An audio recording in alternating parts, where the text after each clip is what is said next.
अपने पसंदीदा शो के फुल एपिसोड देखने के लिए अभी डाउनलोड करें दंगल प्ले ऐप।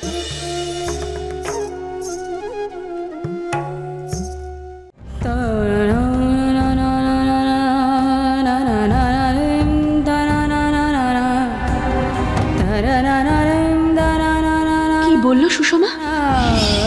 ও বলেছে যে ওকে টাকাগুলো ওর বন্ধু দিয়েছে, অনেক বড় লোক বাড়ির মেয়ে।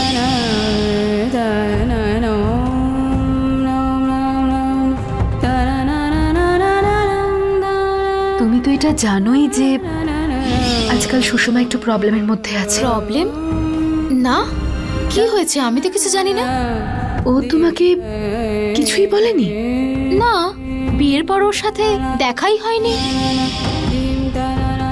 কোনো প্রবলেমের জন্য ও তোমার থেকে 50,000 টাকা নেয়নি? আমি বললাম তো দিদি, আমার ওর সাথে দেখাই হয়নি। তাহলে টাকার কথা কোথা থেকে আসছে? কোথা থেকে পেল সুষমা এতগুলো টাকা? আমি এত বছর ধরে চাকরি করছি, তাও এত সহজে এই টাকাটা জোগাড় করতে পারলাম না।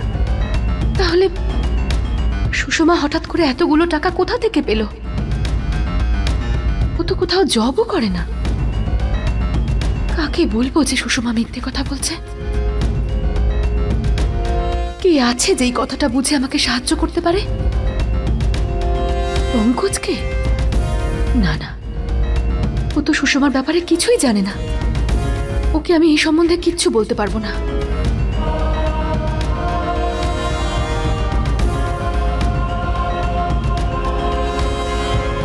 দীপু,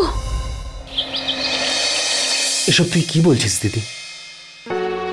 আমিও তো এটা ভেবেই চিন্তা করছি। দীপু, আমি একটু আগেই শিবানীর বাড়িতে গেছিলাম। সুষমা ওর থেকে কোনো টাকা নেয়নি। ইনফ্যাক্ট বিয়ের পর থেকে ও কখনো শিবানীর সঙ্গে দেখাই করেনি। তার মানে সুষমা আমাকেও মিথ্যা বলল? কিন্তু কেন বলতো? আমিও তো সেটাই ভাবছি। সুষমা কোনো খারাপ উপায়ে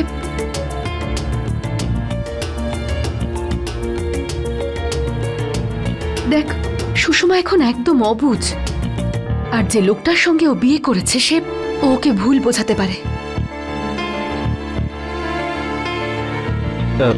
এখন আমাদের কি করা উচিত?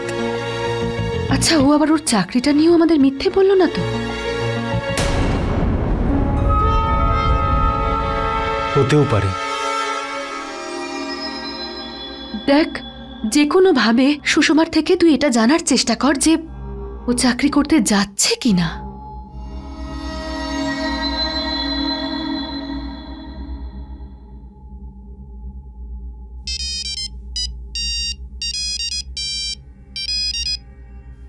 হ্যাঁ দাদা। হ্যাঁ সুষমা, কেমন আছিস তুই? আমি ঠিক আছি। আর ব্রজবাবু? ও ঠিক আছে, ওর চিকিৎসাও শুরু হয়ে গেছে। তুই বাড়িতেই আছিস তো? ওর খেয়াল রাখিস। আমি এখন বাড়িতে নেই, তোমায় বললাম না চাকরি পেয়েছি, তাই অফিসে আছি। হ্যাঁ, তুই তো বলেছিলি আমাকে। কংগ্রাচুলেশনস।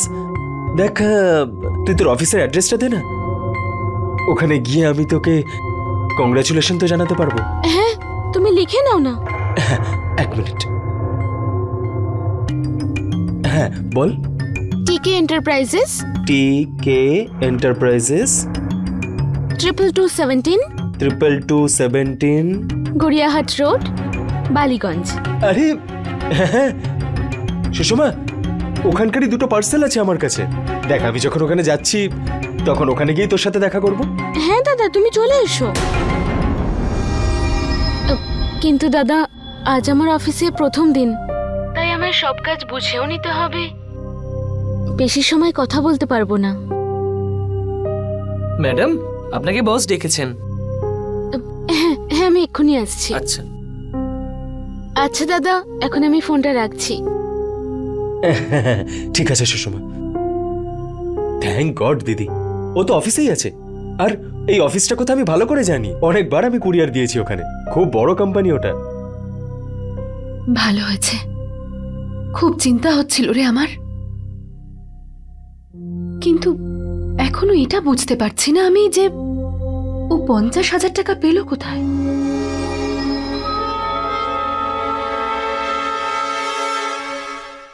অসুস্থতার অ্যাক্টিং করতে করতে সত্যি অসুস্থ লাগছিল দেখতে। হ্যাঁ, এটাই হলো কথা। এবার ভালো লাগছে ব্রজ বাবা। কতদিনই বার ঘরের মধ্যে এভাবে বন্দী হয়ে থাকবো? বাইরে তো যেতেই হবে, বাইরে তো যেতেই হবে। আরে আয়নার সামনে দাঁড়িয়ে আছো কেন? কোথাও যাওয়ার জন্য তৈরি হচ্ছ?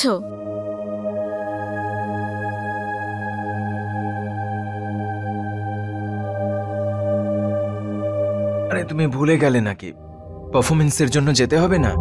যাও গিয়ে রেডি হয়ে এসো। ও, আমি তো ভুলেই গেছিলাম যে আজ শো আছে। সুষমা, তুমি ভুলে গেছো? আরে এটা আই এম সরি ব্রজ, আমার খুব ক্লান্ত লাগছে। ঠিক আছে ঠিক আছে, যাও গিয়ে ফ্রেশ হয়ে এসো। ব্রজ, আমরা কি আজকের শোটা অ্যাভয়েড করতে পারি না? আমার খুব ক্লান্ত লাগছে ব্রজ, আমার আর কোথাও যেতে ইচ্ছে করছে না। সুষমা, এ আবার কি কথা?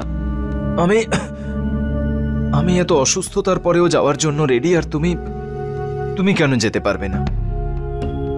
আর সুষমা, কমিটমেন্ট বলে একটা জিনিস আছে। যাও গিয়ে গরম জলে স্নান করে নাও, সমস্ত ক্লান্তি দূর হয়ে যাবে। ঠিক আছে। আরে বাবা, কিন্তু আমি তোমায় বলেছিলাম না যে আমি একা চলে যাব? তাহলে এখন তুমি কেন? সুষমা, আমাদের টাকার প্রয়োজন। তুমি একা যাবে আর বস যদি না করে দেয় তো? কিন্তু ব্রজ, কিছুই হবে না, আমার কিচ্ছু হবে না। আর এমনিতেও বাড়িতে বসে বসে অসুস্থ হয়ে যাচ্ছে। বাইরে গেলে পরিবেশটা একটু অন্যরকম হলে আরো ভালো লাগবে। আর এমনিতেও ওখানে গিয়ে সিচুয়েশন দেখে তারপর নয় ডিসাইড করব। কিন্তু ব্রজ, আমি আর কোনো তর্ক করতে চাই না এই ব্যাপারে। যাও গিয়ে রেডি হয়ে এসো। যাও সুষমা।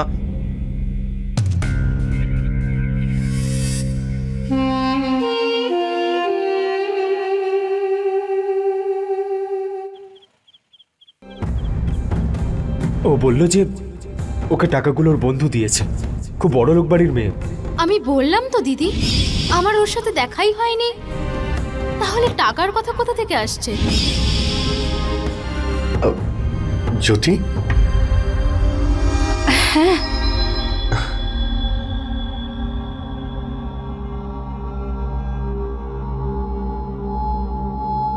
আরে আয়নাকে কি জিজ্ঞাসা করছো? আমায় জিজ্ঞাসা করো। তোমাকে খুব সুন্দরী লাগছে। আরে তাড়াতাড়ি করো।